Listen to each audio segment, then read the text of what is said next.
Imagina una tormenta gestándose sobre un tranquilo monasterio alemán en 1517, el aire cargado con el aroma de tinta y pergamino, el parpadeo de la luz de las velas proyectando sombras sobre las paredes de piedra. Aquí, un hombre llamado Martín Lutero, un monje católico con una mente como una trampa de acero y un corazón inquieto por la verdad, está encorvado sobre una Biblia abierta, sus dedos recorriendo las páginas gastadas de Gálatas.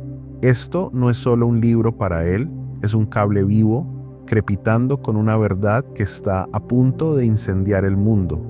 Conocida como la Magna Carta de la Libertad Espiritual, Gálatas ha sido llamada la Declaración de Independencia del Cristiano, un grito de guerra que pronto resonará por los corredores de la historia. Pero para Lutero es personal.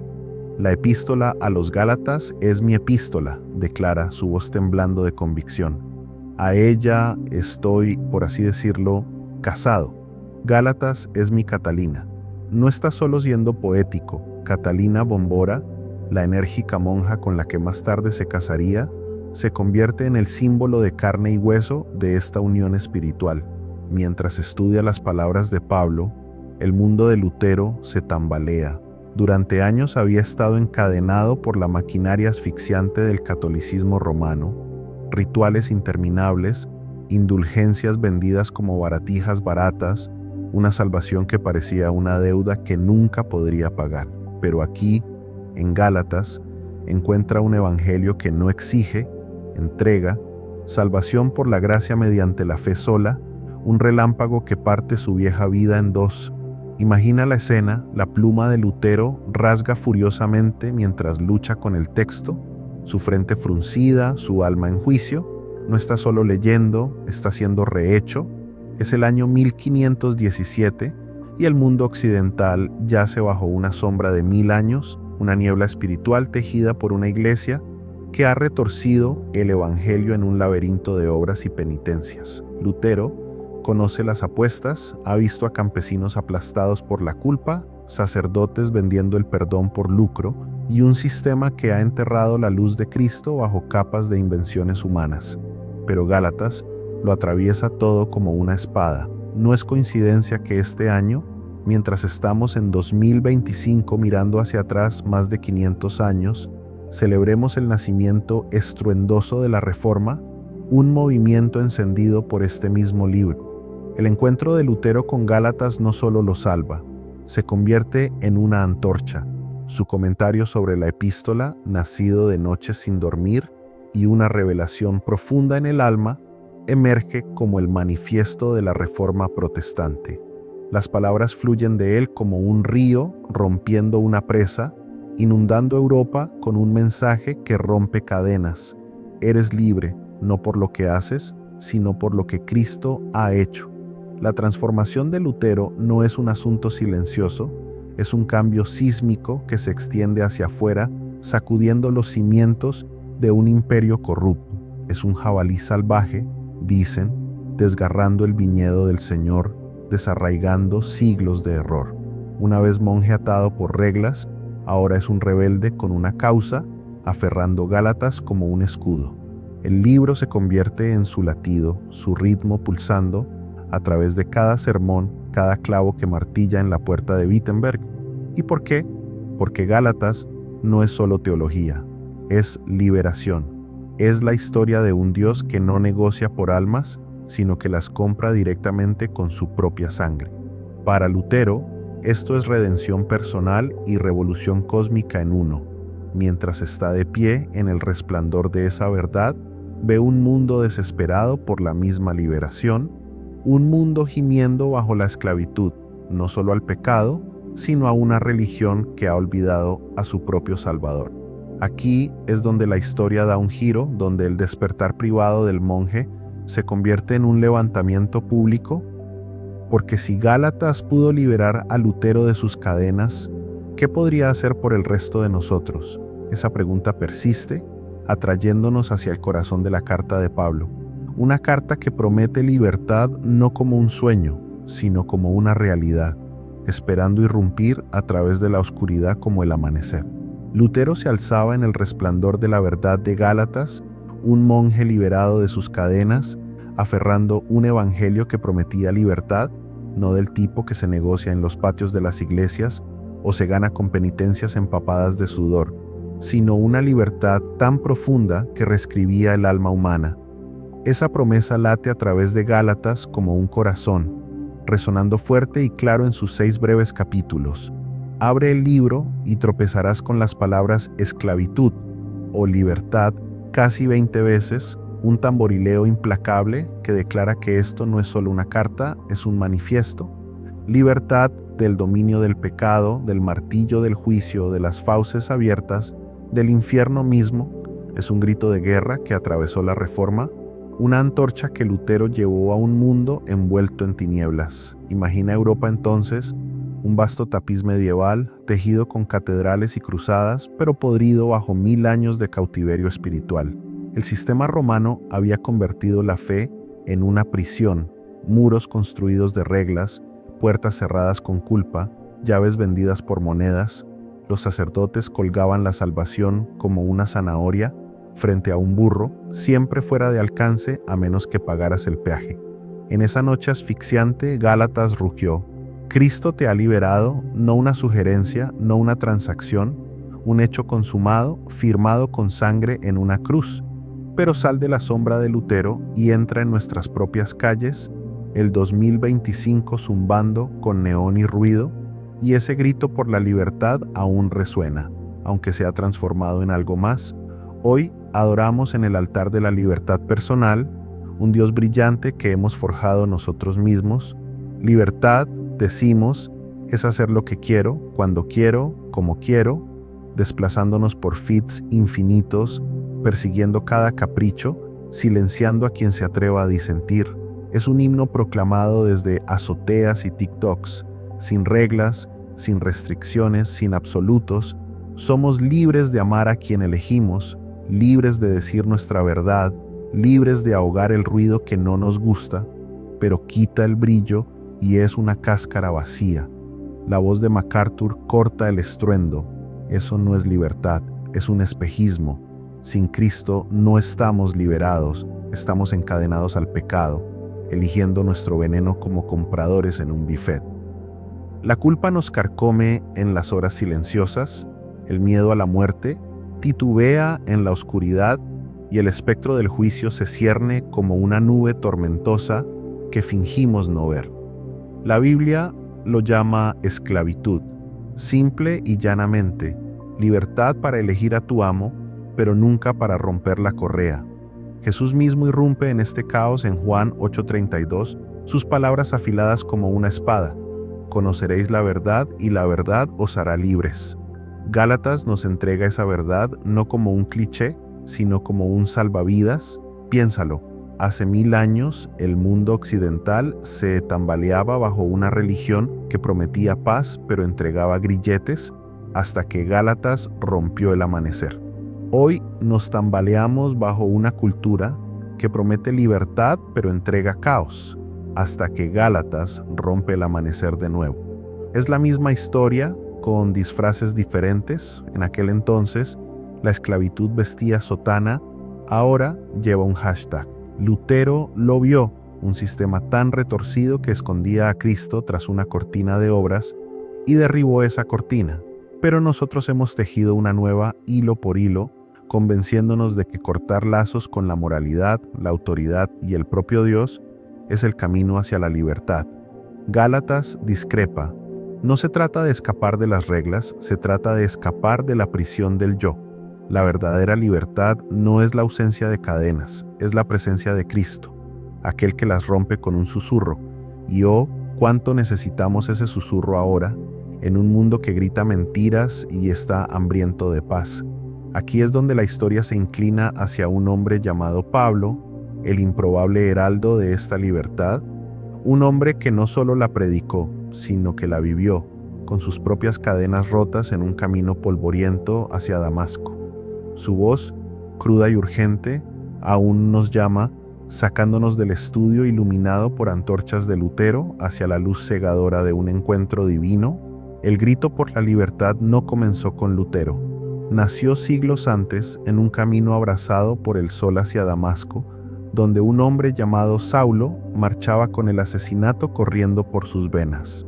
Imagínalo, un fariseo envuelto en celo, su manto ondeando como un estandarte de guerra, sus ojos entrecerrados con propósito.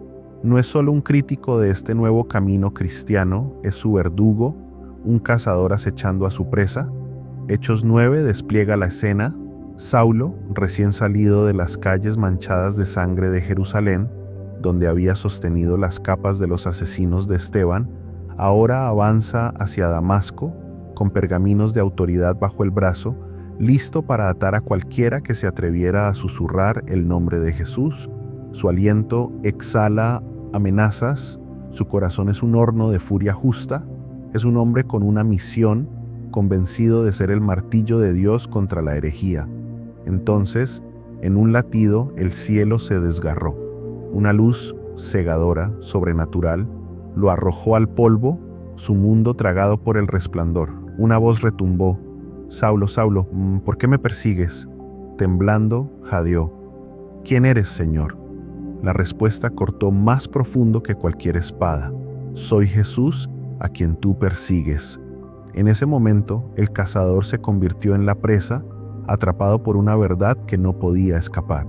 Durante 3 días, Saulo entró tambaleándose en Damasco, ciego como un recién nacido, guiado por manos que una vez comandó. Sin comida, sin agua, solo silencio, y el eco de esa voz desgarrando su vieja vida en pedazos. Dentro de una casa, en la calle recta, lucha con los escombros, una vida de cumplimiento de la ley, de orgullo sinagogal, de sangre en sus manos, todo para nada. Había sido esclavo de un sistema que prometía justicia, pero solo entregaba cadenas, la misma esclavitud que Gálatas más tarde denunciaría. Entonces llega Ananías, un discípulo que temblaba ante el nombre de este asesino de cristianos, pero obediente a una visión de Dios. «Hermano Saulo», dijo, poniendo las manos sobre esos ojos ciegos, y algo como escamas, capas endurecidas de orgullo y error, se desprendió. La vista regresó, pero fue más que física. Saulo vio a Jesús, el Hijo de Dios, por primera vez. Bautizado, fortalecido, se levantó, no como Saulo el perseguidor, sino como Pablo el predicador. En pocos días estaba en las sinagogas, esas mismas salas que planeaba asaltar, proclamando: «Él es el Hijo de Dios». La transformación fue un trueno, un milagro que ninguna mano humana podía forjar.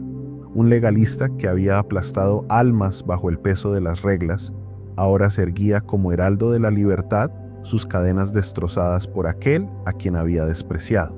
Esto no es solo una conversión, es un reinicio cósmico, un punto de inflexión para la marcha del Evangelio hacia el mundo gentil. La historia de Pablo no es una nota al pie polvorienta, es el pulso vivo detrás de Gálatas, la prueba de que la libertad no es una teoría, sino un poder vivo.